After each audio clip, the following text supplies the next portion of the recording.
This week in the project management overview course, I learned a lot through the combination of doing the assignment as well as week three's study for project life cycles and looking at that and comparing the project life cycle to the project management life cycle and how they are different. And it isn't something that it ever occurred to me. And I realized in smaller projects, ones that I've previously worked in, realistically, there's very small difference between them, and they can often be very quick from go to woe. Whereas in a larger project, there is more difference between the two. So for those who haven't done the lecture or who are watching this at a later date, my understanding of the project life cycle, it mainly revolves around the deliverable. So you go from, so that's the product or the service or whatever you're building, and you go from the concept phase to development, implementation, and then handover.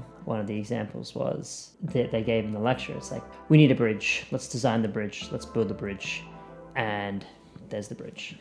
In fact, that actually wasn't even one of the examples, that's just something that I remembered from a previous one. One of the examples they did make is that the lecturer said, when we explain projects to people, we generally explain them from a perspective of the product itself. The product itself, it just makes more sense to people who don't know project management from a bar of soap. Like if we go, oh yeah, we're in the controlling and monitoring phase of the project management life cycle. Okay, huh?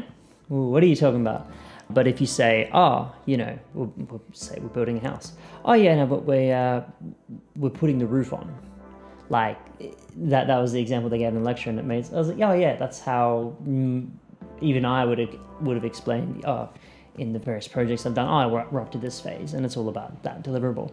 Having said that, because we are learning about these project management concepts, it's very easy to sort of only focus on those and use that more specialist language, which doesn't actually help you connect with people, stakeholders and whatnot, if they are not across project management language. Some of the other things they looked at was just the different types of the life cycles, like looking at predictive, iterative, or adaptive life cycles. And to be honest, I'm still only coming to grips with what they mean. I know next week we're looking at the agile life cycle, which is very fluid.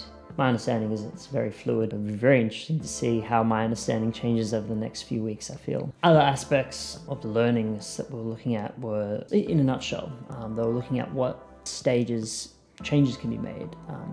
Phases, I should say. Can changes be made from a project management perspective? One of the big take-homes from, I guess, that part of the learnings was, and I have to read this to quote it, the end of a phase provides opportunity to review project accomplishments and ask questions. And that makes a good point, because I'm always big on asking questions and sort of getting to the right facts.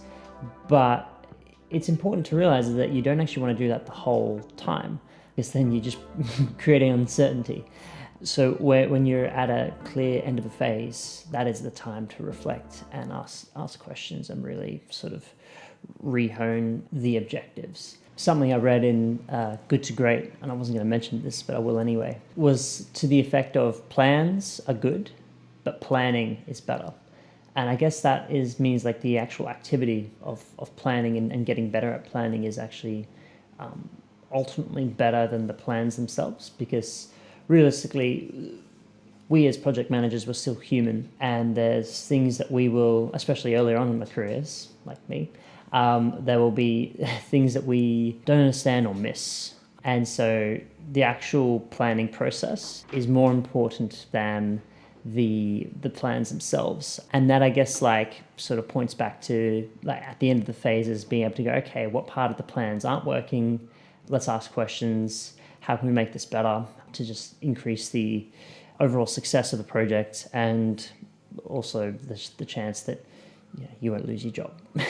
But yeah, that's pretty much the biggest take-homes for me. I looked at a couple other things that I'm still trying to wrap my head around, but these are the parts that I'm more understanding. So yeah, I'll see you next week. Cheers.